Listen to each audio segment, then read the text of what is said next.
The Secrets of Technology is brought to you by the StarQuest Production Network and is made possible by our many generous patrons. If you'd like to support the podcast, please visit sqpn.com/give. You're listening to The Secrets of Technology.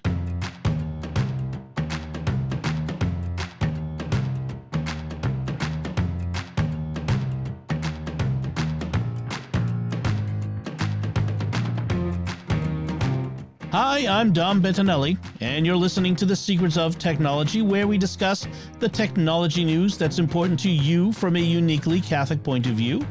And joining me today on the panel are Father Joseph Sund. Hey, Father Joseph. How are we doing? Very well, thanks. And Victor Lambs. Hey, Victor. Hi, Dom.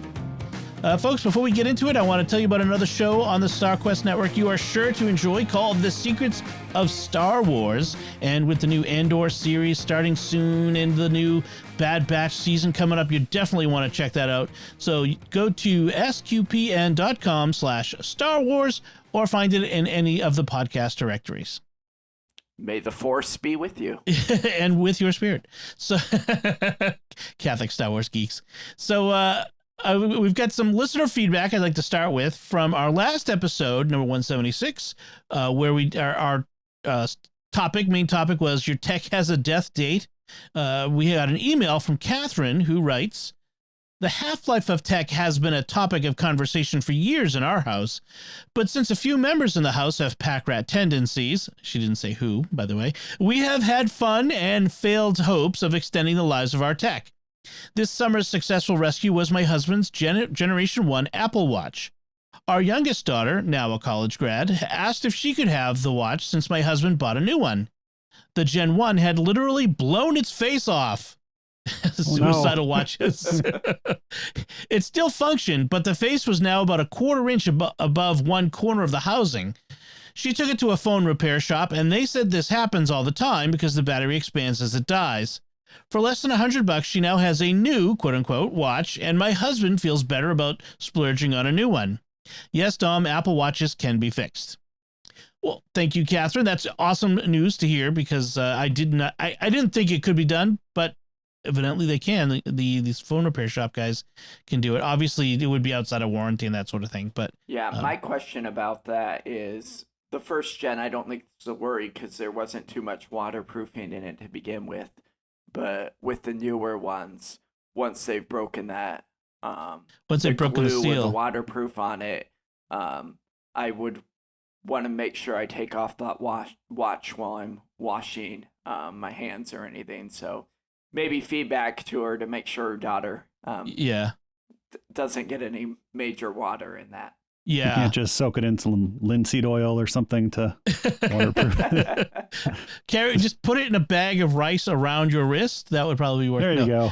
But yeah, that's actually a good point. Once you've broken the waterproof seal, I don't know if I'd trust the phone repair shop to get that waterproof seal back the way it was. That's a good point. Although, given that it had already separated, it was no longer waterproof to begin with. But yeah, that whole thing with the battery expanding, I've had several encounters with that.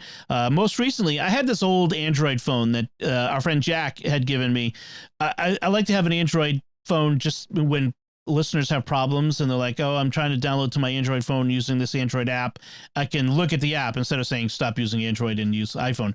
But so that to be more helpful. But I just recently found the phone on my desk and I'm like, oh, that's not good. It had blown apart. Like the screen was inches away from the rest of it, and the battery hit was just terrible. So you gotta watch out for those lithium ion batteries. They do have a tendency.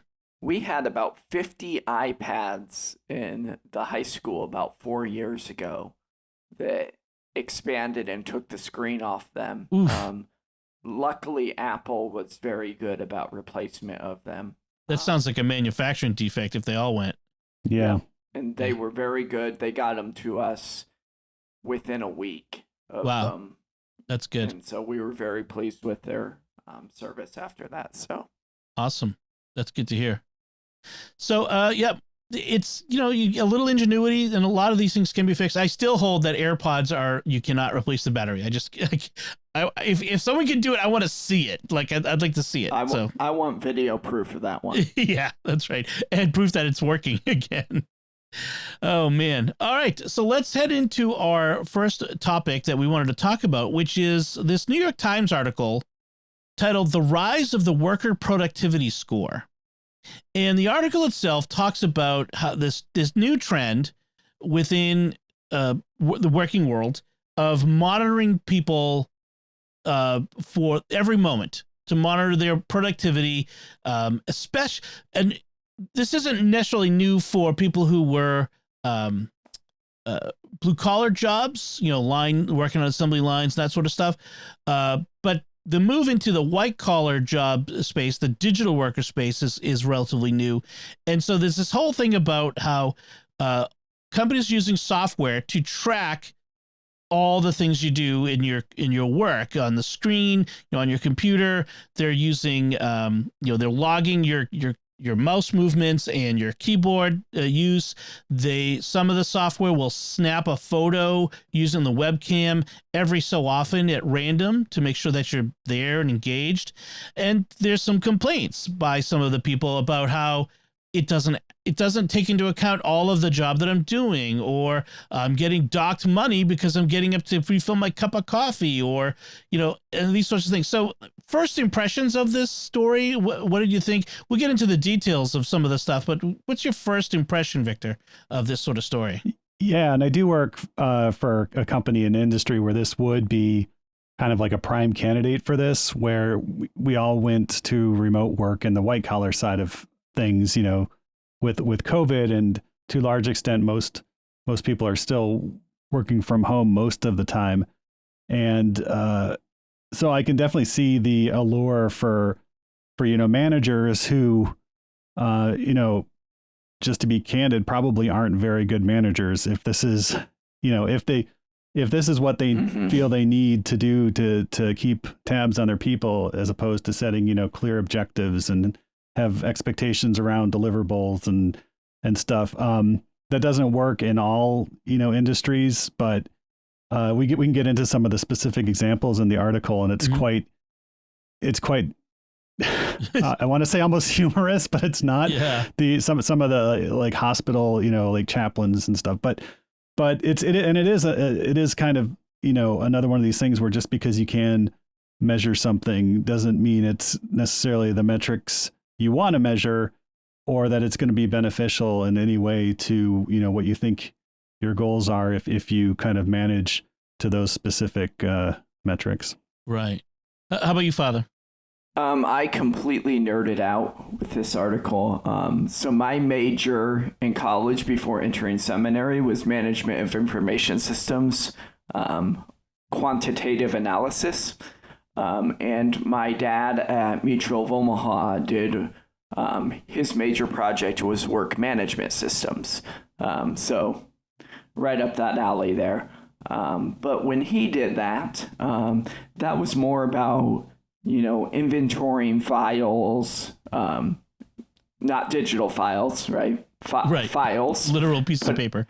Yep. Literal piece of paper, putting barcodes on files and making sure that work happened in a good way, right? And that the system was at the service of people, not the people being slaves of the system. Right. And so I think this is a complete turnaround of what the idea of work management systems was meant to be to begin with. Well, it's kind of this is the dystopian thing. In fact, I think this is the sort of thing that popes like Leo XIII and John Paul II were writing about in their economics encyclicals, which is the worker is not a unit of production. The worker is a human being who has the dignity of the image of God in them that has to be treated like that. They can't be treated like a machine. Efficiency is good, and we owe our bosses, the people paying us to work, we owe them a day of work. We owe them what we agree to give. The question is really, is this the right way to go about ensuring that we're doing our jobs? There's this current trend in technology in general to measure everything. You know, we metricize all of our things. You know, we have step counts, and we have habit trackers, and we record all the food we eat, and we're all into all these metrics. And the question is it useful to even measure all these things? Does it make a difference? Are we just obsessing over numbers? And that's the kind of thing that this sort of article brings up for me. Yeah, it is. Where's the insight? I mean, you can have all the data in the world, but if you don't have an insight into, how is this supposed to change how we're managing people, or how is this going to help us, change people's behaviors or change the culture of our workforce? If you don't have some goal in mind and you're just, oh, great, now I can tell how many bathroom breaks my employees are taking. And you're right, it is very dehumanizing, and it's been headed this way for a while. I mean, people talk about Amazon and just the situation in the factories there where, people wear diapers because it's too hard, to get away for a bathroom break. And we can say how awful that is, but at the same time, if our, charging cable doesn't arrive between 2 and 5 p.m. the same day we order it, I mean, we're screaming bloody murder. So, any sort of change here will require that, yes, the companies realize that their, employees are human beings and treat them that way, but that we as consumers also make some allowances as well. That's a good point. Yeah. One thing is that I think we've been doing this in education for a while, with measuring how well students have learned with these the achievement mandated tests. Yeah. Those measured tests. Instead of asking the bigger question of, have I formed this young man or woman as a human being? Right. And that's something that's not measurable. I'm able to tell the measure of understanding of a student through a lot more than test. Now, that doesn't mean I'm not going to give them tests, right? But there's more metrics to it than that. Right. That's the big thing. It's only part of the picture. And some of this, I mean, many of us have had bad jobs where we've had bosses who breathe down our neck. And, you can hear in this article, like in some of these cases where they're docking people for their pay in 10-minute increments, and it just feels like, this is it's just an opportunity to save some money on the budget, or to lord it over people. I don't know if you guys have seen that Apple TV Plus series Severance, but if you want to see this taken to that nth degree, that's watch that. It's a great series regardless. It's like dystopian workplace to the 10th level. But it's really that sort of, it feels like that sort of thing. But it's also the question of, are we, should we be measuring people's time is that a measure of efficiency? Because it's already been proven in, through workplace psychology, industrial psychology, that sort of stuff. You can't work continuously for hours at a time, focused on a task. Your brain just doesn't work like that. There's the famous Pomodoro timer technique where you work 20 minutes, then you switch to something else for 10 minutes, in usually some other mode, like not something else on the computer, but like get up and, file things or, that sort of stuff. Or just the fact that you need to mentor other people. If I'm working with other people, I need to engage with them. And so how does that engagement occur? Does it always have to occur in an email or via Slack, or maybe we can stand together and talk like people, that sort of thing. So it really feels like this sort of thing doesn't, especially as they explain it in the article, a lot of it doesn't encompass what people's actual jobs are even. Yeah, and they're measuring things by keyboard activity and some of these, or mouse waggles. And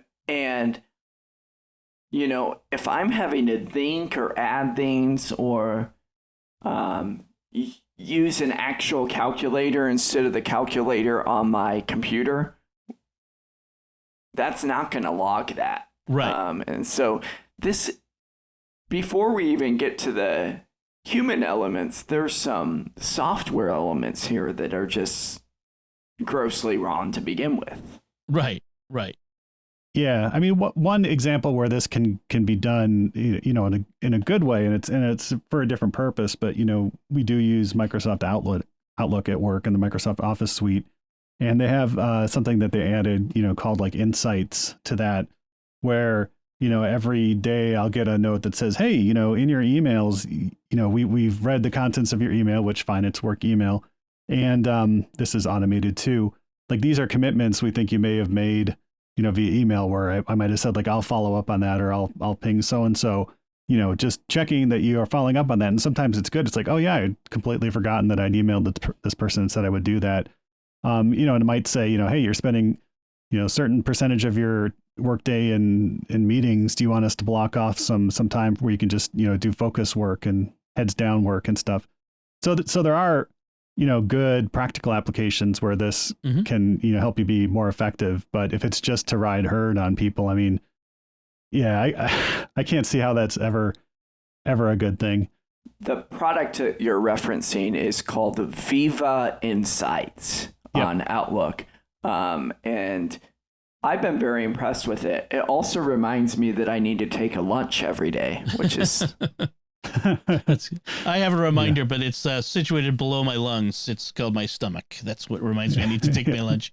Actually, there is some value in personal time tracking. I do want to say that. Like, I occasionally will take a week, and I use this software called Timings on the Mac that allows that some of it's automated and some of it I have to enter my time in it, but it allows me to see how much time am I spending on the various parts of my work.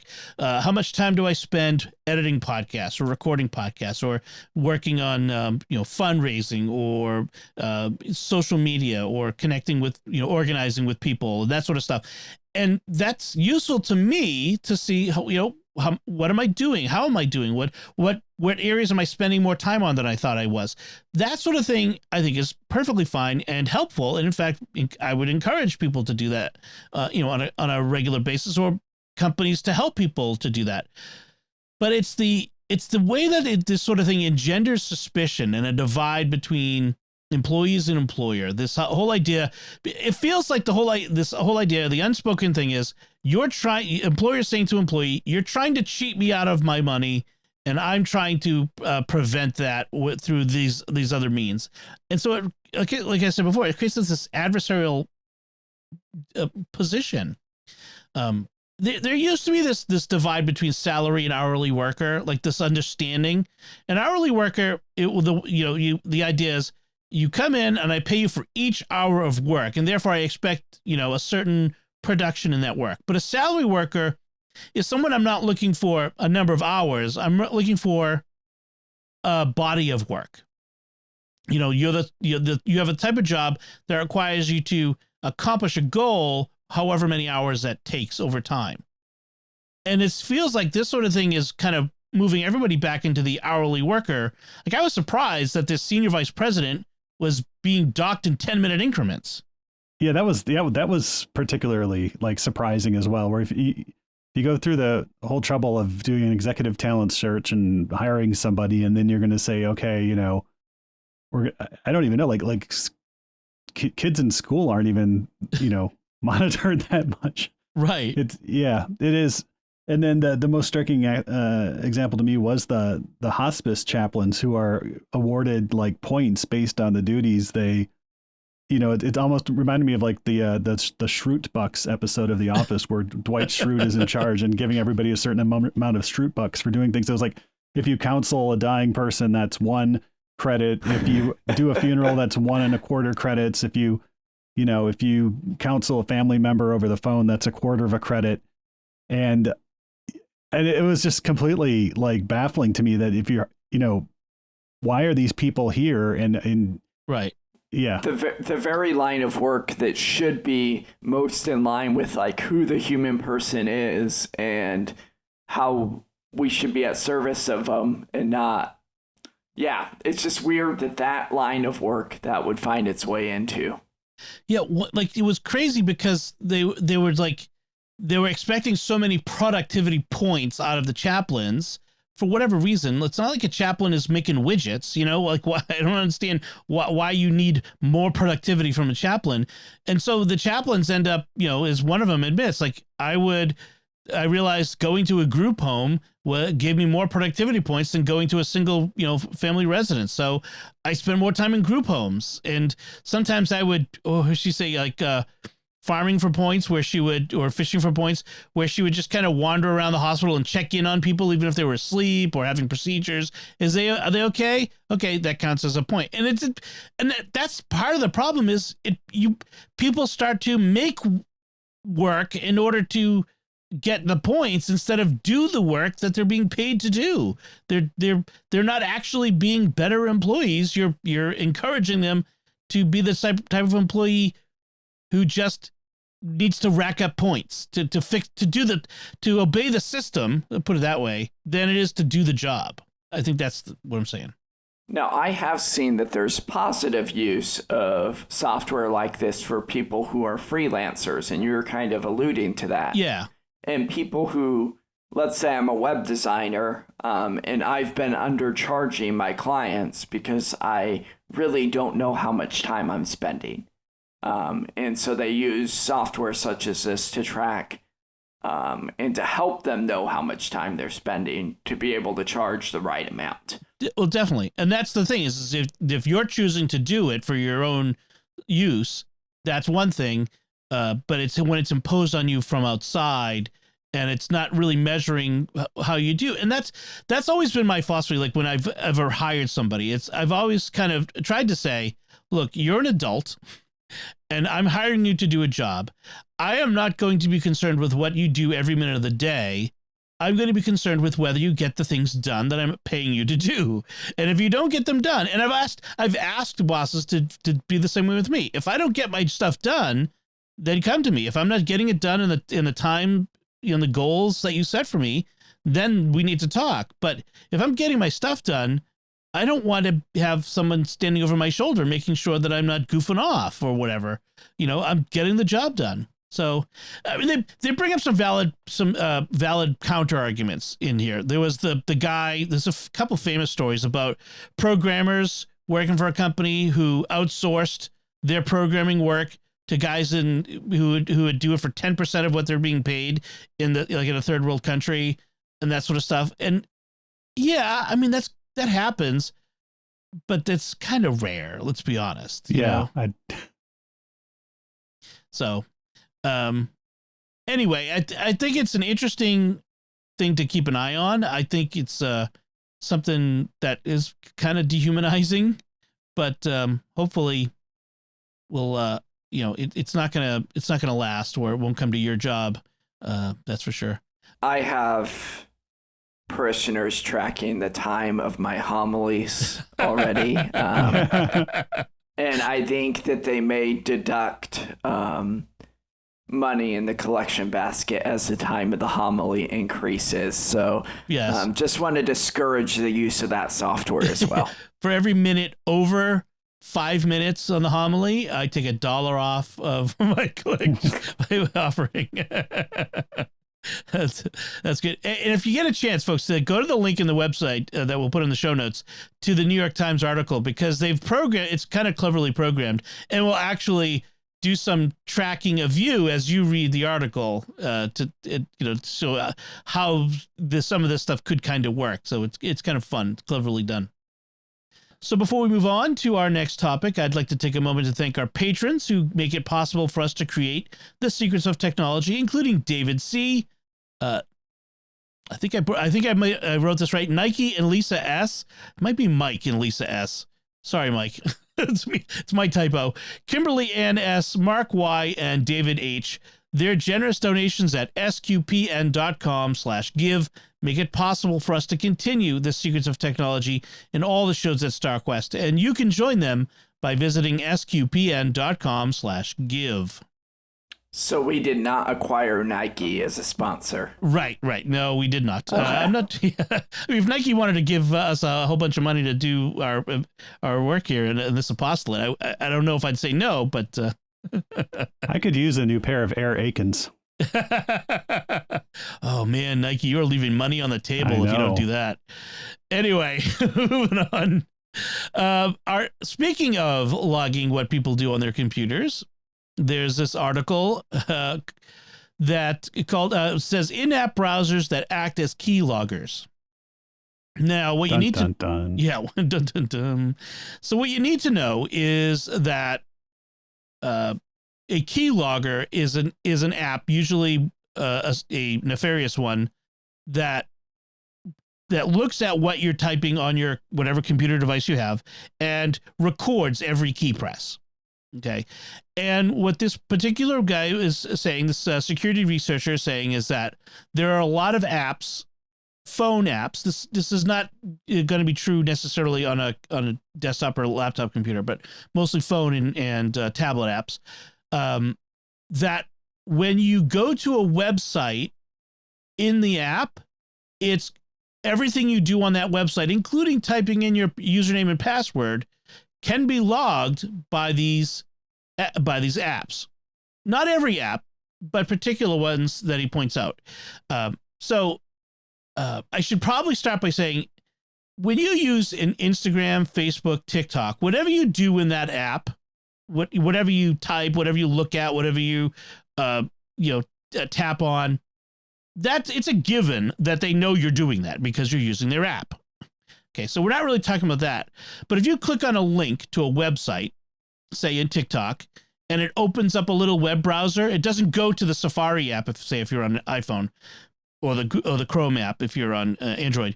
But if Brave, which you can do on Android. Either. Yep. So if it doesn't go outside the app, if it opens up the web page in the app, then that is within their realm, and they can they know everything you're doing. So this researcher built a website called inappbrowser.com, and what it does is if you open up a link to that website inside an app, it will show you all the things that app is trying to do to that website. And that's how he's been doing this. And so no surprise, the biggest offenders are TikTok, Instagram, Facebook app. And he mentions a few others that are not as bad, that they're actually better. TikTok is the worst. Then you have Instagram, Facebook Messenger, Facebook.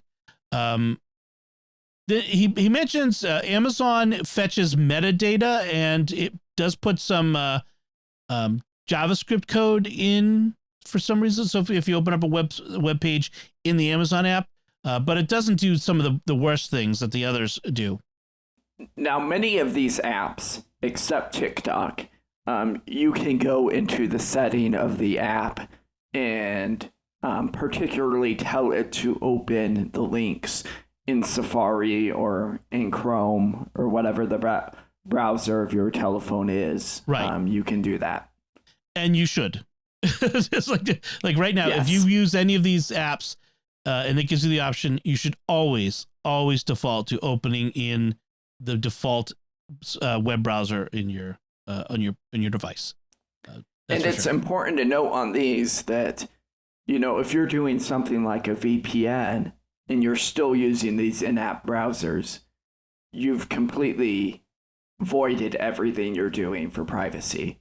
Right. Because the in-app browsers, giving all that information, they just might not know where you are. But right. That's the thing, is the in-app browser is already got all that information before, like the VPN is the part off of the phone. The in-app browser is on your phone. Like it's getting in there and getting the information before it ever gets to the VPN area. So yeah, that's the problem. So I mean, the big thing here is just people need to be more aware. I mean, surprise, the app that's partially owned by the Communist Party government of China is spying on us again. Like, there are people I respect who use TikTok. They love TikTok. They think it's a great app, a great social media platform. But I'm sorry, I will not install it on any of my devices. I just nope. Every single thing I see about it says this is a security and privacy nightmare that's designed to suck up data. And your time. Well, that too. So yeah, just I do with that what you will, folks. All right, let's move on to our next headline, which is also China related, but different. The headline is Hong Kong's phone-obsessed pedestrians get some extra help at the crosswalk. How many times have you guys seen crosswalk zombies, where the someone's get their head down as they're walking across the street, looking at their phone? It's called school dismissal. Right. So in Hong Kong, they have this pilot project where when they're projecting the walk signals onto the ground at people's feet, because that's where their eyes are pointing many times. And it's designed to, counteract this problem of people stepping into traffic while looking at their phone instead of looking at the walk sign. What do you think of this? Is this encouraging behavior instead of getting people to modify their behavior, or is it just facing reality? I'd like to see some data on like how effective this actually is, because I know that like when I'm walking and I look at my phone and get sucked in my phone, like having a red light on the ground I wouldn't even notice that, right? I mean, you're so absorbed with your phone that, red light, green light, blue light, no light on the ground. So I don't know how effective this is going to be, but if it saves one life, I guess. But yeah, I've seen videos of people walking into like open holes in the ground.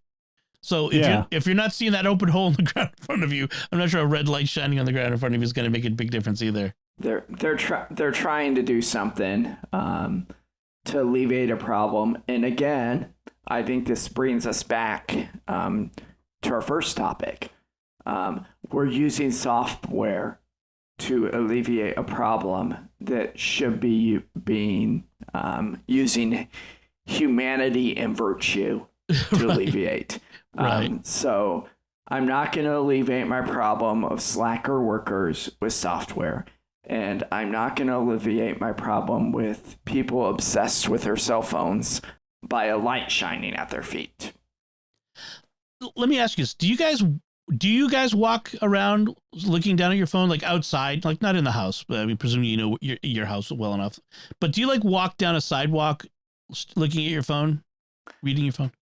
When I cross streets, no. But you'll walk down a sidewalk looking at your phone. I rarely use my phone walking. Okay. I find that difficult, actually. Well, that's what I'm saying. Is I mean, I don't know if it's just old man or what, but no, I mean, I walk, just around the neighborhood and stuff, and I'm listening to podcasts. And if I get a text from my family, I'll look at it and I might start to reply.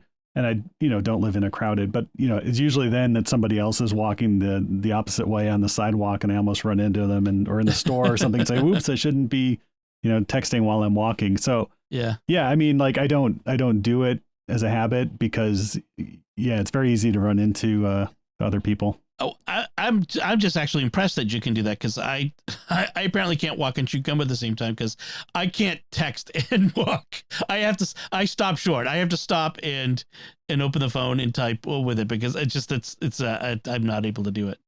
So if TikTok is already spying on everything that they're doing, and they're in Hong Kong, shouldn't TikTok know that they're at that crosswalk? And therefore, they could just put on their phone screen, "Stop." Well, that's probably the next thing that they'll do, is they'll start putting the signal on the screen of the phone that you don't walk into the street. Let's just give everybody those Wall-E chairs, and then problem solve. They'll stop themselves. I think another form of it. But this is assuming people don't have headphones. And what they used to do was both the audio and visual. And part of that was for disabilities, which was very good that they did it. But part of it was also for people who just space out. Right. The noise for the when you can cross, when you can't. I wonder if it's in a loud city. I'm not in a loud, very crowded cities very often, but I wonder if that works as well. It might. It might. It's a really loud clacking if you haven't ever heard it. So yeah. So our next headline is another interesting one. This is a curious one because it says that New Jersey police used baby DNA to investigate crimes, according to a lawsuit. What they've in New Jersey, the law says that there's a mandatory testing program that every baby has to have a blood sample drawn within 48 hours of birth to screen them for 60 different disorders. Those samples are processed in a state-run lab, so it's all centralized, that then shares the data with the state health authority and then sends results to parents. Well, the New Jersey State Police has, in at least one case, and presumably more, they presumably have more have come to light, they subpoenaed a testing lab for the blood sample drawn from one of those babies to perform DNA analysis to compare it to a crime committed purportedly by the child's father 25 years ago, because you can use DNA to link people, the children and siblings, and I think cousins even. I don't know the exact science of the different. I think it's mitochondrial DNA shows that parentage and connection, and so they used this DNA to connect the child's father to a crime and arrested him. And now they got a subpoena. They went to the court, got a court order, but the lawsuit says, look, this is unlawful search and seizure. That this child didn't consent to having his or her blood used in this case, and because it's a minor, it would be the parents who would have to do the consenting, and neither parent consented. And the child didn't commit a crime, so you shouldn't be able to subpoena the child's blood. What do you think of this? Is it on the level, or it's not on the level? No, first, I mean, if I started reading I was horrified by the article itself, and then I read like New Jersey has mandatory genetic screening for and it's like you have to have it done, and I mean the reason why that's like repulsive to me on a base level is because there would be this abuse of power. I guarantee you that when New Jersey put this law on the books, they were like, oh, and we'll have public health information. Don't worry, we aren't going to use it to affect anybody's insurance or anybody's medical coverage or anything like that. It won't be used. We just want to know like how to keep babies healthy. And I guarantee you there were privacy groups probably at the time who said, hey, look, if we have a database of everybody's DNA in New Jersey, it's going to be used illegally by law enforcement for these sorts of purposes. Oh, no, you're just a conspiracy theorist. You're crazy. This is just for babies' health.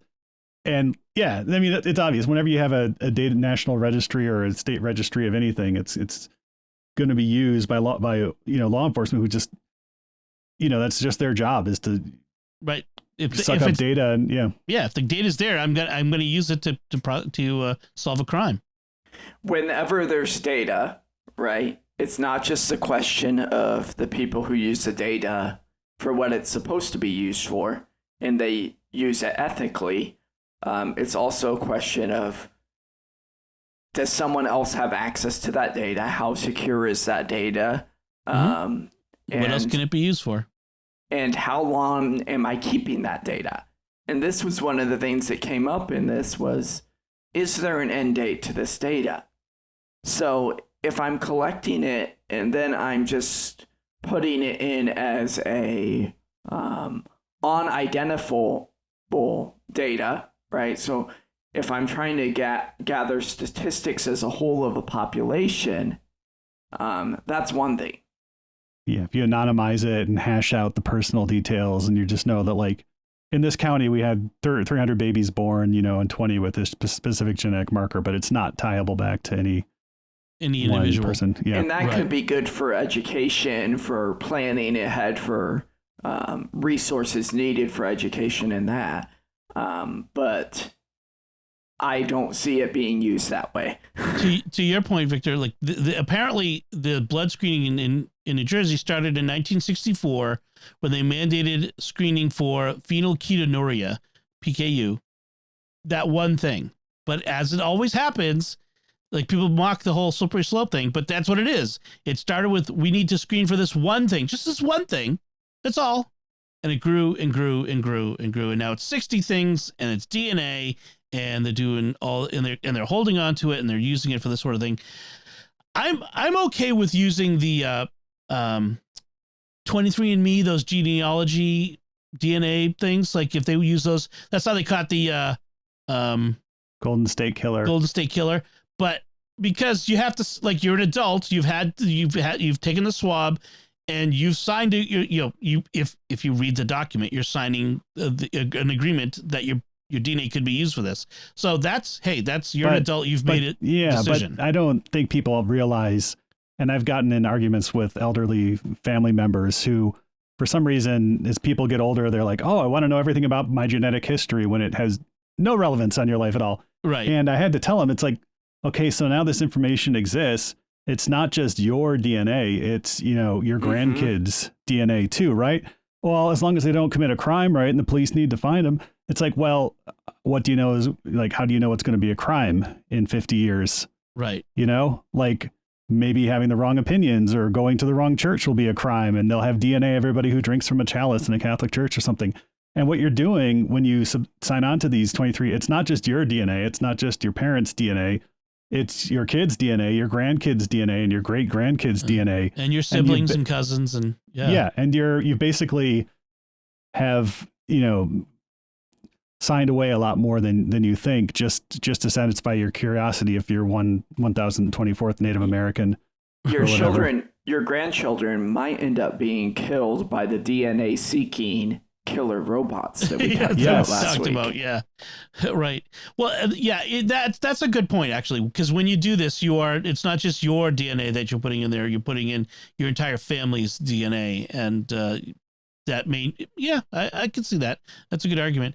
And also, it's not even just what will be a crime in 50 years, but people's DNA shows up all over the place. You could be, you could have been in a place where a crime was committed and your DNA is found. And that's, they want to be like, innocent people have been swept up in these sorts of things before, and you could still be exonerated, but you're going to have to go through this whole thing because of this. That's true. So if you live in New Jersey, be prepared to, maybe, get in on this lawsuit or contact your legislator, get the law changed to prevent your baby's DNA from being used in this way. And or don't live in New Jersey. Well, and who knows what other states, I don't know what the other states' laws are like, because I'm pretty sure in Massachusetts, our kids all had to have testing done. I'm not sure if it was the same thing though. If it was centrally, recorded. I think it was the hospital did the testing. They tested our kids' hearing and their bilirubins, and I think that was about it here in Michigan. So there may be a little bit more, but there's a benefit to living in the flyover states. Yeah. I know Father Corey is always reminding me of in Montana, like, you pretty much, it's the Wild West still. So. I think all of our stories this week had to do with us being watched. That's a good point. I didn't realize that as I was putting the outline together, but that's a good point. That may end up being something having to do with our episode title. Yeah, I always feel like somebody's watching me, right? That old song. I was just thinking that same lyric in my head. We are of an age. Yeah. So, all right. So now that we've finished all of the paranoid headlines, let's move on to talk about where's my tinfoil hat? Where's my copper tape? Let's talk about our picks of the week. Father Joseph, you're up first. My pick of the week is going to follow up a little bit on last week's episode when we were talking about those darn teens and their tech and their craziness. Their smarty phones and their hippity hop music and their high pants. Yes, their bell bottoms. I was back in town and spent some time with both my sisters and realized that both of my nieces had the same phone. And that it was this phone from Gab Wireless. And Gab Wireless, their advertising line is a safe cell phone for kids. So I talked to both my sisters about this phone and did a little bit of research, and they've been very pleased with it. And so their advertisement really is that it's just a cell phone, right? So the kids are able to call and call approved contacts, text, do group messaging. I think there might be a music app in it, but the one thing there's not. Yeah. The one thing that there's not is the internet browser that opens you up to basically Las Vegas, right? And there's no TikTok, no social media, none of that mess. And so it's just a cell phone. But it also gives you the benefit of the things that a lot of parents want, of the tracking on the cell phone. And look at this, we're still being watched even on my pick of the week. The tracking on the cell phone is still there, and all of that. And also, benefit for the kids, it looks like your regular smartphone. You can even get the Samsung Galaxy phone that it's a lower end of the Galaxy phone, but when you're just doing basic features, you don't need a higher end. Last note, it gives you your camera. It gives you all those things you need too. And there's a watch too, like a cellular watch that you can use to make calls and stuff as well. So if your kids, that might be good for younger kids. What I've seen that used for, my youngest niece just got upgraded to being able to have the full phone. But when she was younger, my sister had her with the watch. And so the watch is very limited. No text messaging or anything. It's just phone calls and tracking. Okay. And so that was, at least when she had the watch, I don't know, maybe there's different features on the watch now. But so that really helped out. And then transitioning her, allowing her a little more freedom and a little more responsibility. So a couple of things about the phone, especially like the high end one, the Gab Phone Plus, which is $200. You can get it with a contract. You can get it no contract. Although it says no contract for $30 a month. You have to get service, a cell plan with it through Gab, apparently. So that's something to keep in mind. There is another service, I believe, called Pinwheel, that you can bring your own cell phone plan. Okay. And so it's this, they sell the device and then you have to pay the monthly fee. And then on top of that, you have to pay for your cell service. So I would definitely say that this is a little more of a affordable option. And also the plans are cheap. Well, it doesn't show exactly what you get with it, but like minutes and that sort of thing. But it's unlimited. It's unlimited minutes. Okay. It does say also that they will have safe third-party apps coming soon. So they will have apps available. Like it's a curated list. And so that's the thing is like they have Gab music, but it's clean music. So there's no, bad lyrics and that sort of stuff. So I'd almost say this is especially good for kids at the younger ages, the preteen, because I see if you feel like your preteen needs a phone, this might be the sort of thing that I would get them because it does prevent them from having you don't have to worry about having access to Sin City. Every if you give a kid a phone, any internet capable device, they will always, unless you do something, be able to access the sewer of the internet. Like it's just the way it is. So this is a nice way of pre-packaging that protection all in one. So you don't have to manage it yourself and know how to do it.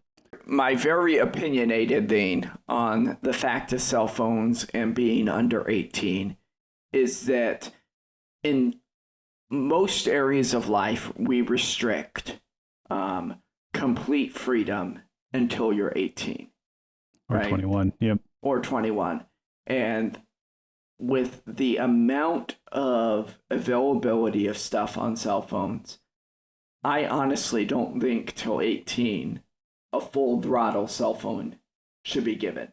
Now that may mean that they can have an iPhone with heavy parental controls set on it, right? But I think this kind of takes the having to be a full techie out of it for parents. Right. Yeah. I've tried Kaspersky Safe Kids and Microsoft Family, and they're imperfect because there's always ways around it. They're never going to stop.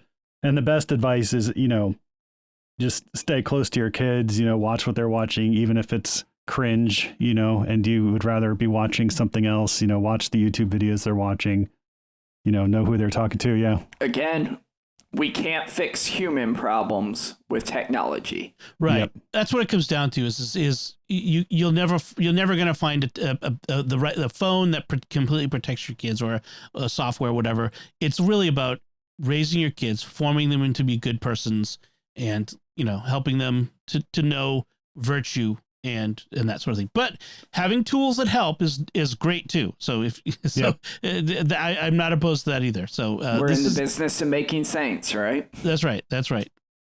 Excellent. Thank you, Father. Victor, what's your pick this week? Yeah, so we talked a little bit about tracking software, and I'd like to recommend the Liberty Mouse Jiggler, which will jiggle your mouse. No, I'm just kidding. That's one of the things mentioned in the New York Times article. They're about $50 on Amazon, and look pretty slick. If you find yourself needing one of those, you might want to just make sure your LinkedIn is updated and your Monster as well, or whatever they use now, and find a job. But in terms of mice, though, I've been using for about a year now the Logitech MX Master 3S mouse, which is a very nice mouse. It looks very nice. It works great. It's not a total vertical mouse where your hand is sideways, but it's not a total flat down mouse. It's kind of somewhere in the middle, very comfortable. What I really like about it, though, is I do work at home, and I have my work PC and my personal PC, and I wanted one mouse and one keyboard for both. And so with this mouse, I can there's a switch on it on the bottom. I just flip it up, hit the button, and I can flip between which device I'm using the mouse for. Oh, that's cool. Yeah, and so it uses Bluetooth as well as their proprietary dongle, which doesn't seem to be compatible with most other Logitech dongles, though, which is the only drawback. But I get like at least 2 weeks out of a charge. You don't have to replace the batteries, and so I'm very comfortable. It's a bit pricey. I got the light gray model, and I would never ever get a light gray mouse ever again, because every bit of ink or dirt or grime on your hands suddenly gets transferred to the mouse, and my light gray mouse is often not so light gray, as kind of a more but a little deoxit and stuff just cleans it right up. But yeah, I've had Logitech mice in the past, the programmable mice, and I've loved them. They're really good. Although you have to be a right-handed mouser. They're no left-handed. Oh, yes, I should have specified that. But the scroll wheel is really nice because it's magnetic. There's little basically it doesn't have the notches in it.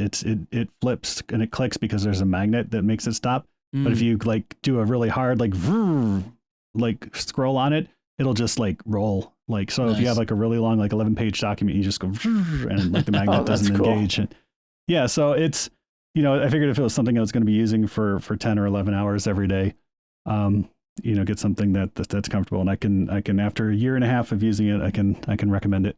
I use it's the M570 Logitech. Oh, that's a good one. It's the one with the trackball in it. And so I'm wondering if they have one with the trackball that has that flip switch.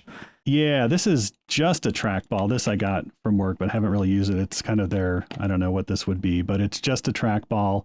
Yeah, that's what mine is. You can flip it, but I can't. Okay. I never really there's no like optical mouse or anything part of it, but and who's this guy? I don't know, but I never really got used to using the trackball. The trackball technology now is actually an optical trackball. Oh, inside, yeah. Yeah. Oh, cool. If I want to play like Centipede or something, maybe I'll use that. Yeah, I have I think an older Logitech, the Revolution or something like that. It was like a gaming mouse. You could put weights in it and stuff. It was kind of wild. I just got it because it had a million buttons and I love to program a bunch of stuff. But, I don't use a mouse now. I use a trackpad because I find that my hand cramps when I I get short, stubby fingers, so my hand cramps when I use the mouse. So a trackpad is much better for me. But Logitech mice are great. I can recommend them. I love the weighted the scroll wheel. That is really awesome. Cool. So my pick this week is another Mac app called iStat Menus. And what iStat Menus does is it sits in your menu bar, as it implies, and it tells you what's going on inside your computer. So you can set it up however you like with whatever gadgets, shall we say, little meters. So again, we're measuring everything. But this, for example, mine shows me my input and output on my network throughput, downloads and uploads, how much my CPU is working, what apps are using the processes, my CPU temperature. It shows me the disk usage on my various disks and all kinds of stuff. And then it even lets me do some things like in the menus, it will, well, I'm having trouble getting it to stay open.